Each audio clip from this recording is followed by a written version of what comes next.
पंचायती राज मंत्रालय का नेतृत्व कर रहे भाई गिरिराज जी, विधायकगण,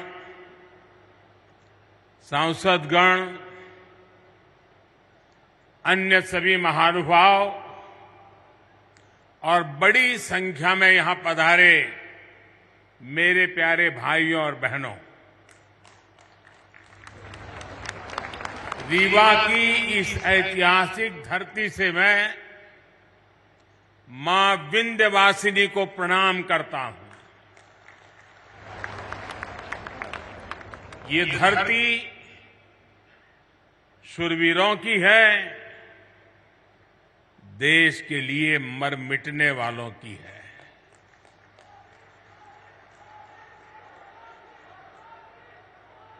मैं अनगिनत बार रीवा आया हूं, आपके बीच आया हूं और हमेशा मुझे आपका भरपूर प्यार और स्नेह मिलता रहा है।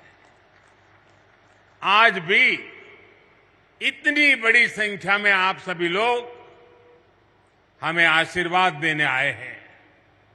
मैं आप सभी का हृदय से आभार व्यक्त करता हूं। आप सभी को देश की 2.5 लाख से अधिक पंचायतों को राष्ट्रीय पंचायती राज दिवस की बहुत बहुत शुभकामनाएं। आज आपके साथ ही 30 लाख से ज्यादा पंचायत प्रतिनिधि भी हमारे साथ वर्चुअली जुड़े हुए हैं। ये निश्चित रूप से भारत के लोकतंत्र की बहुत ही सशक्त तस्वीर है। हम सभी जनता के प्रतिनिधि हैं। हम सभी इस देश के लिए, इस लोकतंत्र के लिए समर्पित है। काम के दायरे भले ही अलग अलग हो, लेकिन लक्ष्य एक ही है, जन सेवा से राष्ट्र सेवा। मुझे खुशी है कि गांव गरीब का जीवन आसान बनाने के लिए जो भी योजनाएं केंद्र सरकार ने बनाई हैं, उन्हें हमारी पंचायतें पूरी निष्ठा से जमीन पर उतार रही है। भाई और बहनों, आज यहां ई ग्राम स्वराज और ई ग्राम पोर्टल को मिलाकर जो नई व्यवस्था लॉन्च की गई है, उससे आपका काम और आसान होने वाला है। पीएम स्वामित्व योजना के तहत भी देश के 35 लाख ग्रामीण परिवारों को प्रॉपर्टी कार्ड दिए गए हैं। आज मध्य प्रदेश के विकास से जुड़ी 17,000 करोड़ रुपए से अधिक की परियोजनाओं का शिलान्यास और लोकार्पण भी हुआ है। इसमें रेलवे के प्रोजेक्ट्स हैं, गरीबों को पक्के घर के प्रोजेक्ट्स हैं, पानी से जुड़ी परियोजनाएं हैं, गांव गरीब का जीवन आसान बनाने वाले, रोजगार का निर्माण करने वाले इन प्रोजेक्ट्स के लिए भी मैं आप सभी को बहुत बहुत बधाई देता हूं। साथियों, आजादी के इस अमृत काल में हम सभी देशवासियों ने विकसित भारत का सपना देखा है और उसे पूरा करने के लिए दिन रात मेहनत कर रहे हैं। भारत को विकसित बनाने के लिए भारत के गांवों की सामाजिक व्यवस्था को विकसित करना जरूरी है। भारत को विकसित बनाने के लिए भारत के गांवों की आर्थिक व्यवस्था को विकसित करना जरूरी है। भारत को विकसित बनाने के लिए भारत के गांवों की पंचायती व्यवस्था को भी विकसित करना जरूरी है। इसी सोच के साथ हमारी सरकार देश की पंचायती राज व्यवस्था को मजबूत करने के लिए लगातार काम कर रही है। पहले की सरकारों ने कैसे पंचायतों से भेदभाव किया और उनसे उल्टा कैसे हम उन्हें सशक्त कर रहे हैं, पंचायतों में सुविधा बढ़ा रहे हैं, ये आज गांव वाले भी देख रहे हैं, देश के लोग भी देख रहे हैं। 2014 के पहले पंचायतों के लिए वित्त आयोग का अनुदान 17,000 करोड़ रुपए से भी कम था। आंकड़ा याद रखोगे आप? आंकड़ा याद रखोगे? कुछ आप बताओगे तो मुझे पता चलेगा। याद रखोगे? 14 के पहले 17,000 करोड़ से कम। क्या इतनी कम राशि से इतना बड़ा देश, इतनी सारी पंचायतें कैसे अपना काम कर पाती? 2014 में हमारी सरकार आने के बाद पंचायतों को मिलने वाला ये अनुदान 70,000 से बढ़ाकर 2 लाख करोड़ रुपए से ज्यादा हो गया है। आप बताएंगे मैंने कितना बताया? पहले कितना था, अब कितना हुआ?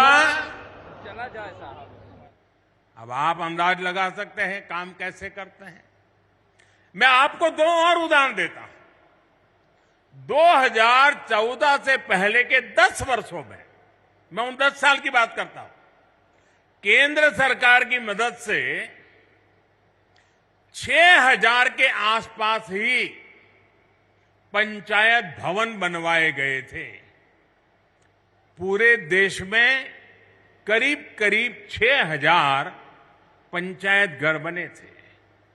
हमारी सरकार ने 8 साल के अंदर अंदर 30,000 से ज्यादा नए पंचायतों भवन का निर्माण करवा चुकी है।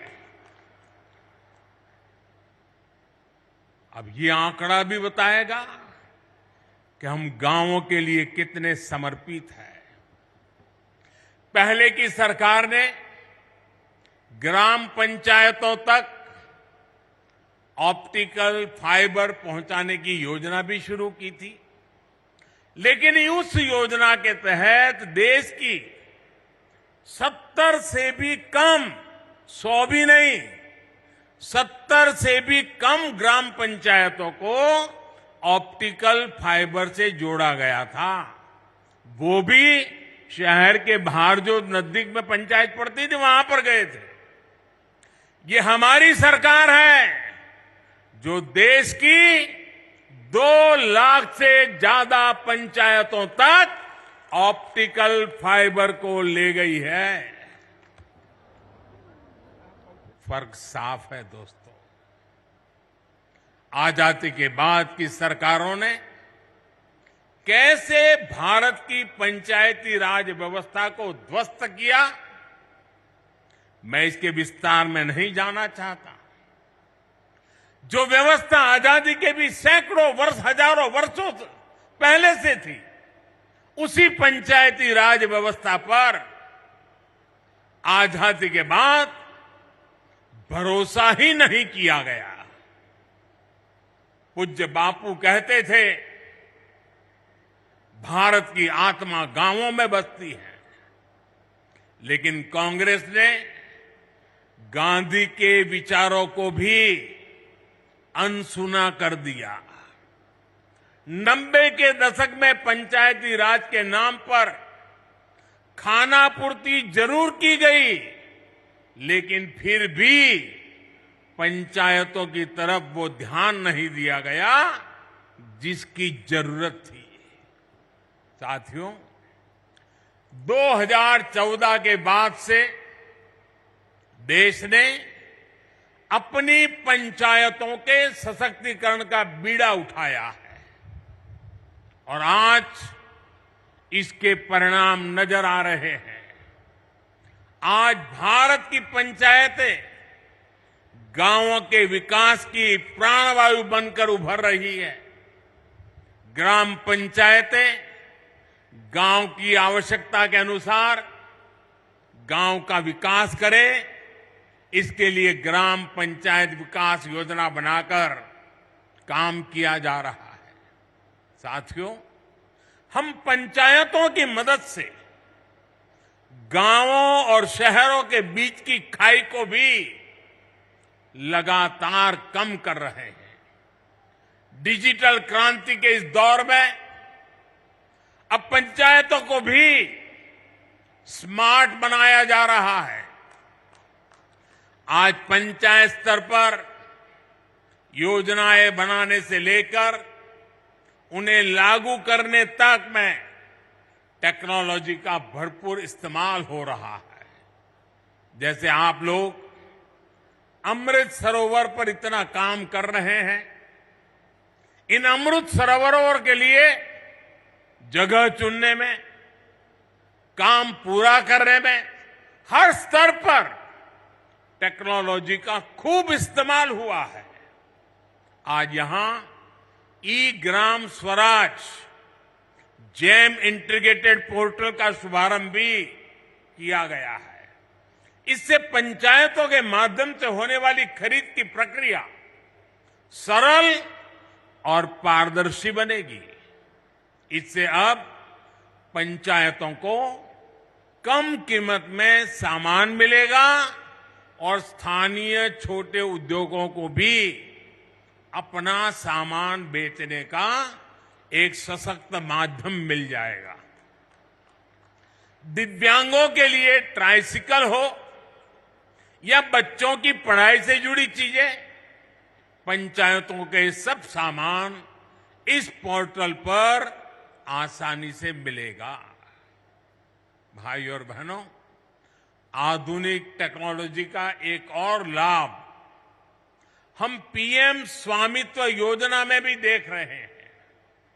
हमारे यहां गांव के घरों के प्रॉपर्टी के कागजों को लेकर बहुत उलझने रही है। इसके चलते भली भांति के वाद विवाद होते हैं, अवैध कब्जों की आशंका होती है।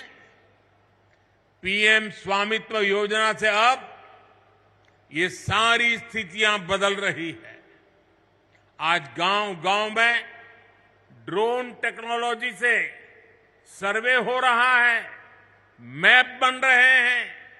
इसके आधार पर बिना किसी भेदभाव के कानूनी दस्तावेज लोगों के हाथ में सौंपे जा रहे हैं। अभी तक देश भर में 75,000 गांवों में प्रॉपर्टी कार्ड देने का कार्य पूरा हो चुका है और मुझे खुशी है कि मध्य प्रदेश की सरकार इसमें बहुत बेहतरीन काम कर रही है।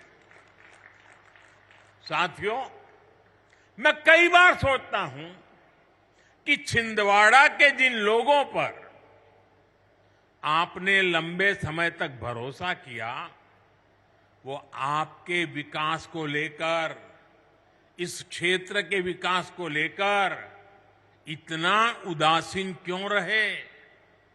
इसका जवाब कुछ राजनीतिक दलों की सोच में है।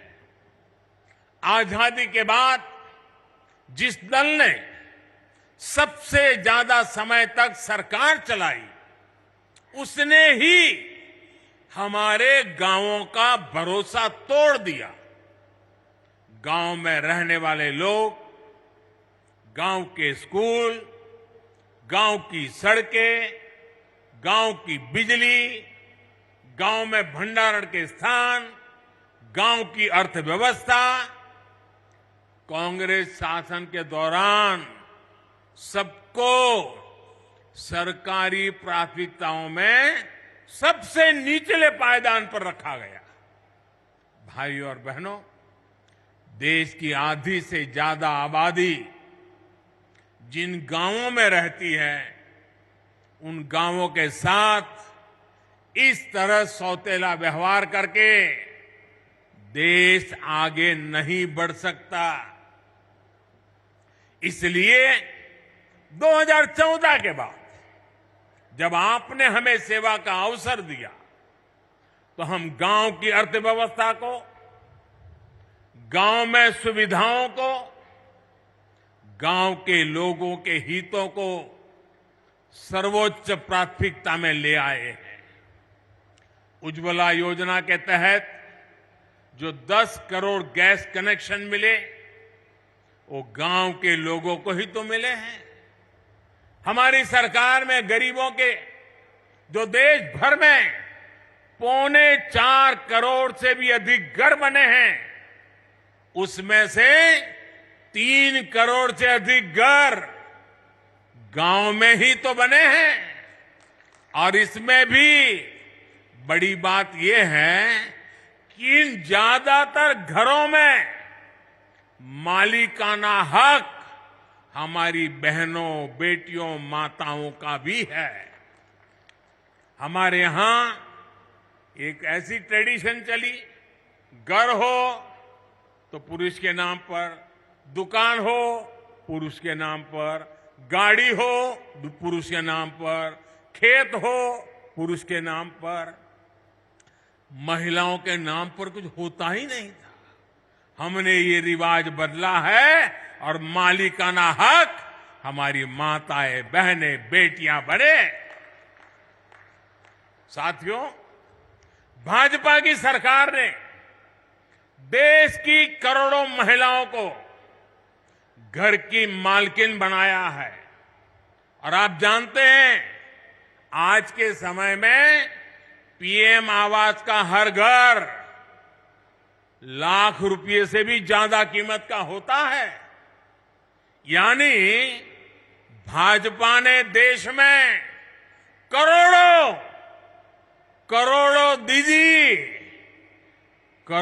दीदी को लखपति दीदी बनाया है।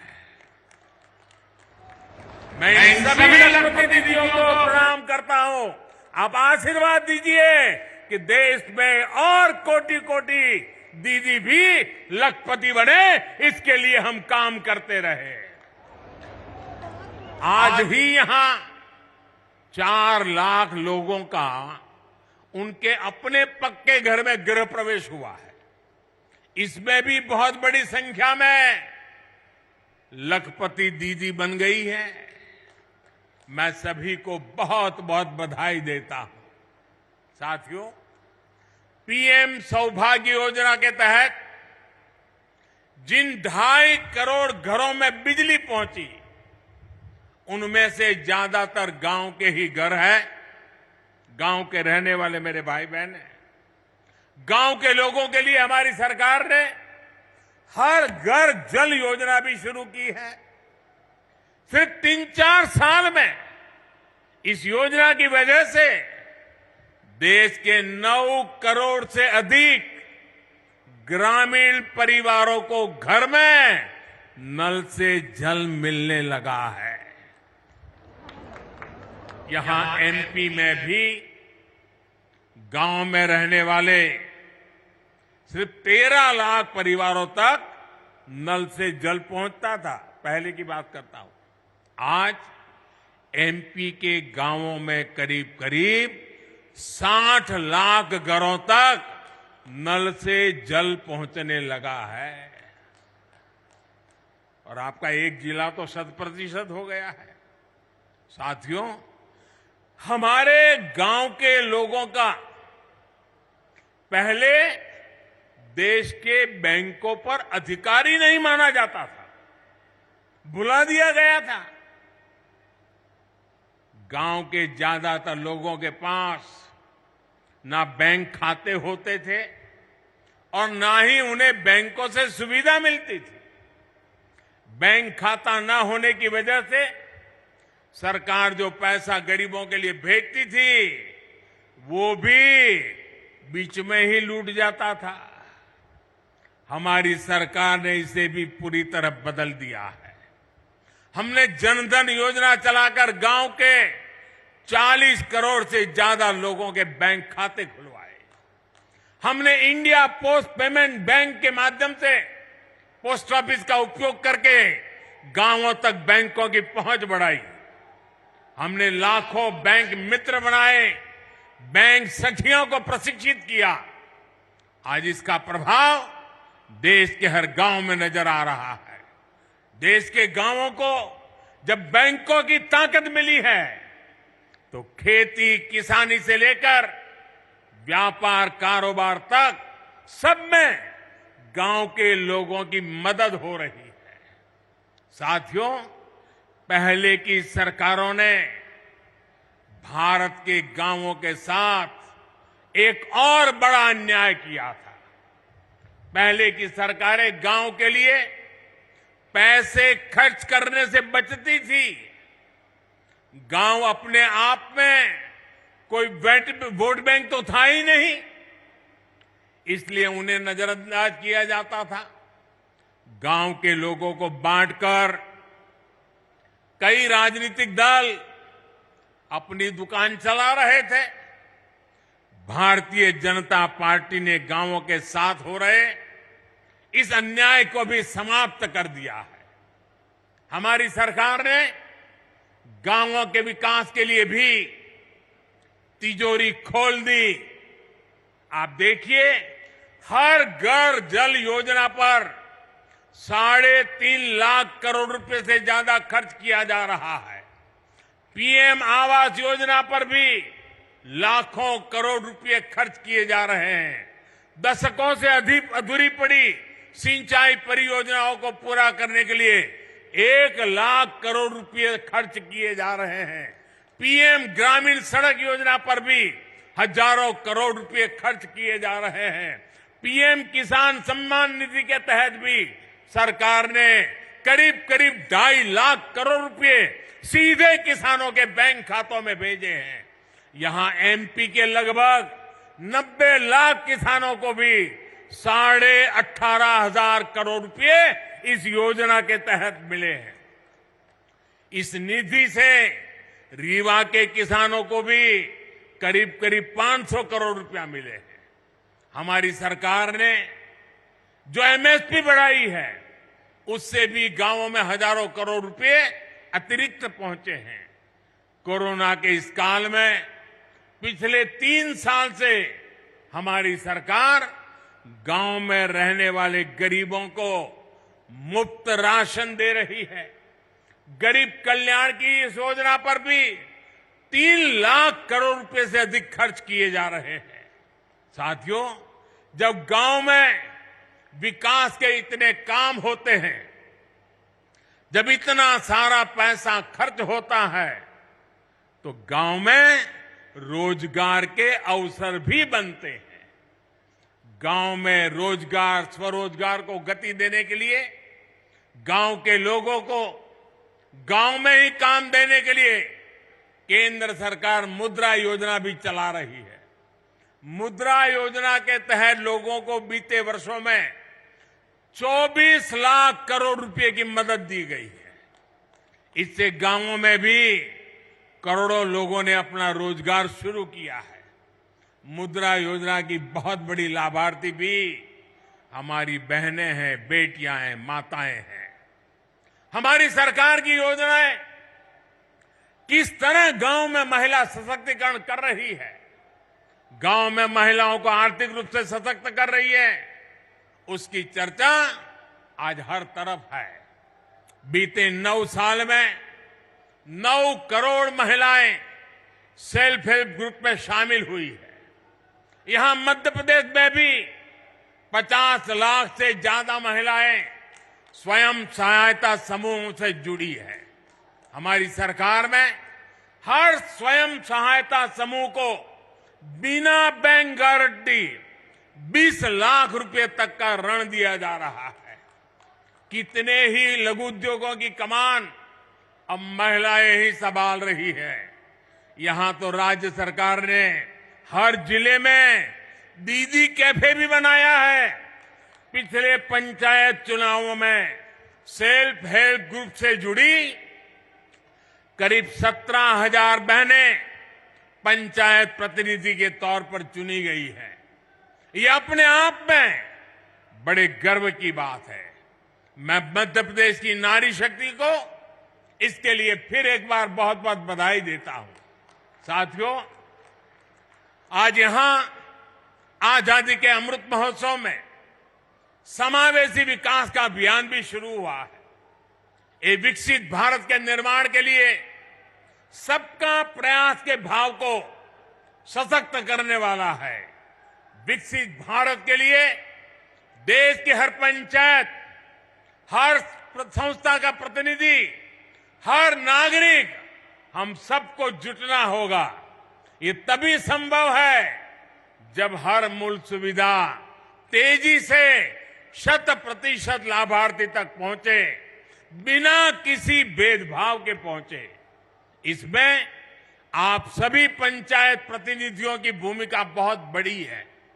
भाइयों और बहनों, पंचायतों द्वारा खेती से जुड़ी नई व्यवस्थाओं को लेकर भी जागरूकता अभियान चलाने की जरूरत है। प्राकृतिक खेती को लेकर आज देश में बहुत व्यापक स्तर पर काम चल रहा है। यहां भी केमिकल खेती के नुकसान के बारे में चर्चा हुई है। हमने देखा कि कैसे हमारी बेटियों ने धरती मां की तकलीफ के बारे में हम सभी को बताया। नाट्य प्रयोग करके धरती मां की वेदना हम तक पहुंचाई है। केमिकल वाली खेती से धरती मां का जो नुकसान हो रहा है, बहुत ही आसान तरीके से हमारी इन बेटियों ने सबको समझाया है। धरती की ये पुकार हम सभी को समझनी होगी। हमें हमारी मां को मारने का हक नहीं है। ये धरती हमारी मां है, उस मां को मारने का हमें अधिकार नहीं है। मेरा आग्रह है कि हमारी पंचायतें प्राकृतिक खेती को लेकर जन जागरण अभियान चलाए। छोटे किसान हो, पशुपालक हो, मछुआरे भाई बहन हो, इनकी मदद के लिए जो अभियान केंद्र सरकार चला रही है, उसमें भी पंचायतों की बड़ी भागीदारी है। जब आप विकास से जुड़ी हर गतिविधि से जुड़ेंगे तो राष्ट्र के सामूहिक प्रयासों को बल मिलेगा। यही अमृत काल में विकसित भारत के निर्माण की ऊर्जा बनेगी। साथियों, आज पंचायती राज दिवस पर मध्य प्रदेश विकास को नई गति देने वाली कई और परियोजनाओं का शिलान्यास और लोकार्पण हुआ है। Chhindwara Nainpur Mandla fort rail line के बिजलीकरण से इस क्षेत्र के लोगों की दिल्ली, चेन्नई और हावड़ा, मुंबई तक कनेक्टिविटी और आसान हो जाएगी। इसका बड़ा लाभ हमारे आदिवासी भाई बहनों को भी होगा। आज छिंदवाड़ा नैनपुर के लिए नई ट्रेनों भी शुरू हुई है।